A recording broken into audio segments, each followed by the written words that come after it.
తెలంగాణ రాష్ట్రీయ విద్యార్థి సేనా పరిషత్ ఏదైతే విద్యార్థి మిత్రులు ఆనాడు బీజేపీ చెప్పిన మాటలు నమ్మి ఏబీవీపీలో పనిచేసి ఏబీవీపీ విధానాలు నచ్చక మోడీ ఆకలి ముచ్చడం మాట్లాడమంటే ఉద్యోగాల ముచ్చడం మాట్లాడమంటే అవి రెండు కాదు, నేను మతం ముచ్చటే మాట్లాడతా, ఈ దేశంలో కొట్లాటలు పెడతా, ఈ ఆకలితో నాకు అక్కర లేదు, మీ ఓట్లతో మాత్రమే అక్కర అని చెప్పి ఏదైతే దుర్మార్గంగా వ్యవహరించిండ్రో దానికి నిరసనగా ఏబీవీపీకి రాజీనామా చేసి విద్యార్థి సేనా పరిషత్ పేరు మీద కార్యక్రమాలు నిర్వహించుకొని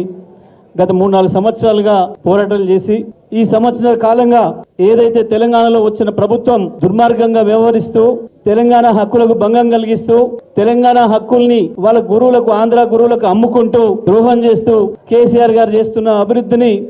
మళ్ళీ వెనక్కి పంపించే దుర్మార్గమైన ప్రయత్నం చేస్తుందో ప్రజల కొరకు కాకుండా ప్రజల సంక్షేమం కొరకు కాకుండా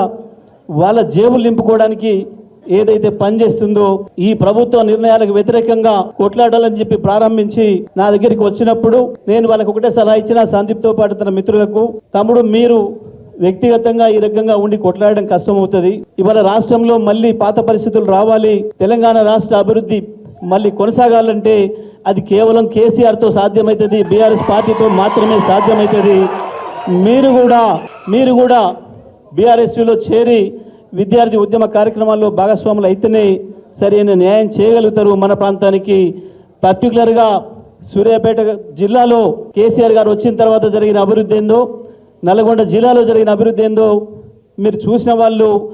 ఊర్లలో నీళ్ళు ఎట్లా వచ్చి పారినాయో చూసిన వాళ్ళు, నీళ్ళు వద్దు అని చెప్పి అన్నదానిక నీళ్ళు ఎట్లా వచ్చినాయో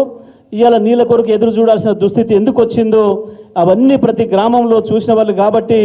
తప్పకుండా మళ్ళీ మనకు నీళ్లు రావాలంటే కేసీఆర్ రావాలి, బీఆర్ఎస్ రావాలి, మళ్ళీ అభివృద్ధి జరగాలంటే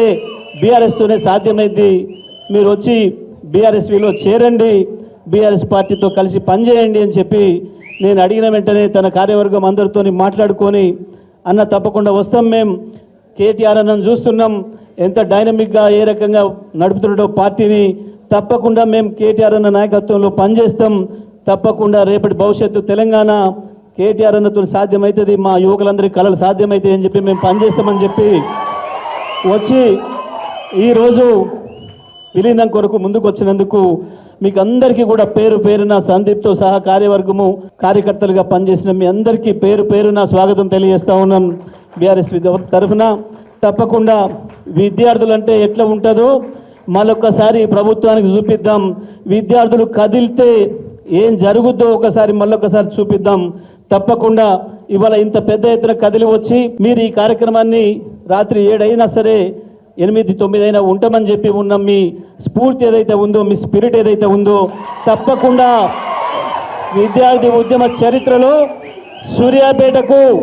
తెలంగాణ సాయుధ పోరాట చరిత్రలో సూర్యాపేటకు ఎంత పేరుందో మళ్ళీ తెలంగాణ రాష్ట్ర విద్యార్థి ఉద్యమ చరిత్రలో కూడా సూర్యాపేట పేరే శాశ్వతంగా లెక్కించాలి. ఆ పద్ధతుల్లో రేపటి తెలంగాణ భవిష్యత్తు మన చేతుల్లోనే ఉంది, విద్యార్థి యువకుల చేతుల్లోనే ఉందనే విషయాన్ని నిరూపించే పద్ధతుల్లో రేపటి నుంచి మీ కార్యక్రమాలు ఉండాలని, తప్పకుండా సమాజాన్ని నడపడంలో, సమాజాన్ని ముందుకు తీసుకుపోవడంలో, సమాజాన్ని చైతన్యం చేయడంలో విద్యార్థుల ఉద్యమాలు అనేకం ఈ ప్రపంచాన్ని ఉరుతొలగించినాయి, ప్రపంచ దిశను మార్చినాయి. మళ్ళీ ఆ పరిస్థితిని తప్పకుండా తీసుకురావాల్సిన అవసరం ఉంది. దానికి సూర్యాపేట నుండి మీరు నాంది పలకాలని చెప్పి, సూర్యాపేట జిల్లా నల్గొండ జిల్లా నుంచే నాంది కావాలని చెప్పి కోరుకుంటూ ఈరోజు వచ్చిన మీ అందరికీ కూడా స్వాగతం తెలియజేస్తూ